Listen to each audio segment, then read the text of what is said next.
Evidence for supernovas near Earth, presented by Science at NASA. Once every 50 years, more or less, a massive star explodes somewhere in the Milky Way. The resulting blast is terrifyingly powerful, pumping out more energy in a split second than the sun emits in 1,000,000 years. At its peak, a supernova can outshine the entire Milky Way. It seems obvious that you wouldn't want a supernova exploding near Earth. Yet, there is growing evidence that one did. Actually, more than one. About 10 million years ago, a nearby cluster of supernovas went off like popcorn.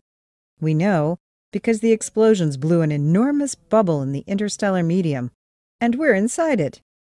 Astronomers call it the local bubble. It is peanut-shaped, about 300 light-years long, and filled with almost nothing. Gas inside the bubble is very thin, 0.001 atoms per cubic centimeter, and very hot, roughly 1,000,000 degrees. A sharp departure from ordinary interstellar material. The local bubble was discovered gradually in the 1970s and 1980s. Optical and radio astronomers looked carefully for interstellar gas in our part of the galaxy, but couldn't find much in Earth's neighborhood. Meanwhile, X-ray astronomers were getting their first look at the sky using sounding rockets and orbiting satellites, which revealed 1,000,000-degree X-ray glow coming from all directions. It all added up to Earth being inside a bubble of hot gas blown by exploding stars. However, not all researchers agreed.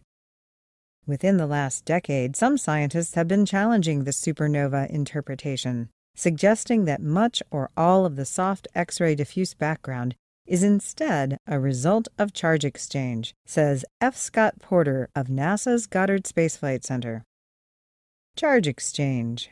Basically, it happens when the electrically charged solar wind comes into contact with a neutral gas.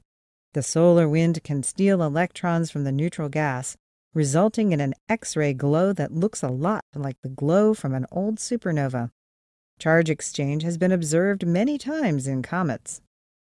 So is the X-ray glow that fills the sky a sign of peaceful charge exchange in the solar system, or evidence of terrifying explosions in the distant past? To find out, an international team of researchers, including Porter, and led by physics professor Massimiliano Galeazzi at the University of Miami and Coral Gables, developed an X-ray detector that could distinguish between the two possibilities. The device was named DXL, for diffuse X-ray emission from the local galaxy. On December 12, 2012, DXL launched from White Sands Missile Range in New Mexico atop a NASA Black Brant 9 sounding rocket, reaching a peak altitude of 160 miles and spending 5 minutes above the Earth's atmosphere. That was all the time they needed to measure the amount of charge exchange X-rays inside the solar system. The results, published online in the journal Nature on July 27th, indicate that only about 40% of the soft X-ray background originates within the solar system. The rest must come from a local bubble of hot gas, the relic of ancient supernovas. Obviously, those supernovas were not close enough to exterminate life on Earth, but they were close enough to wrap our solar system in a bubble of hot gas that persists millions of years later. This is a significant discovery, says Galeazzi. It affects our understanding of the area of the galaxy close to the Sun, and can therefore be used as a foundation for future models of the galaxy structure. Galeazzi and collaborators are already planning the next flight of DXL, which will include additional instruments to better characterize the emission. The launch is currently planned for December 2015. For updates from the local bubble, stay tuned to science.nasa.gov.